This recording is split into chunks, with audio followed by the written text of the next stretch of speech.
Sous le voile de Kaloum, l'amour qui ne devrait pas naître. À Kaloum, là où la mer enlace la ville de Conakry et où les rues ne dorment jamais vraiment, vivait une jeune fille appelée Aïssatou. Elle avait 19 ans, un foulard toujours bien noué et des mains marquées par le travail. Chaque matin, avant même que le soleil ne s'impose, elle installait sa petite table près du port. Des beignets chauds, un sourire discret et un regard qui évitait les promesses. Aïssatou avait grandi avec une vérité simple. Dans son monde, l'amour n'était pas un rêve, mais un risque. On aimait rarement par choix, souvent par devoir. Ce matin-là, alors que l'odeur de l'huile chaude se mêlait à l'air salé de la mer, Ibrahima passa devant sa table. Il n'était pas comme les autres hommes du quartier. Ses vêtements étaient propres, son pas assuré et son regard troublé.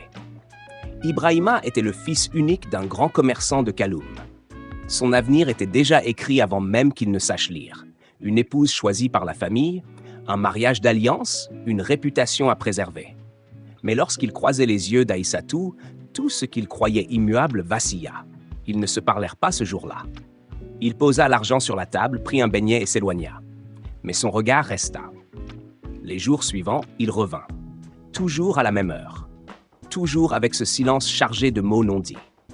À Kaloum, on apprend très tôt que les regards peuvent aimer plus fort que les paroles. Peu à peu, une habitude naquit. Un sourire furtif. Une main qui frôlait l'autre en rendant la monnaie.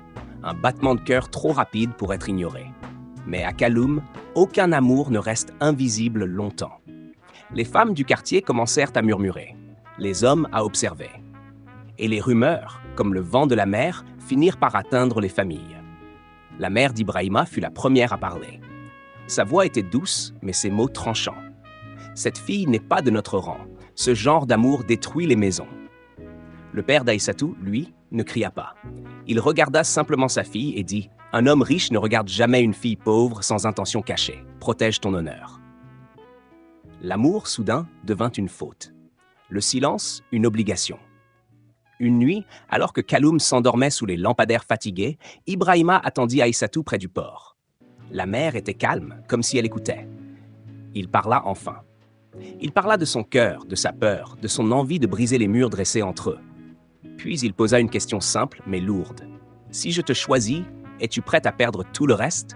Aïssatou sentit les larmes couler sous son voile. Elle l'aimait. Elle l'aimait profondément.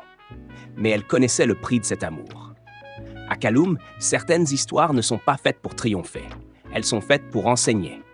Elle baissa les yeux et répondit doucement. Parfois, aimer, c'est renoncer.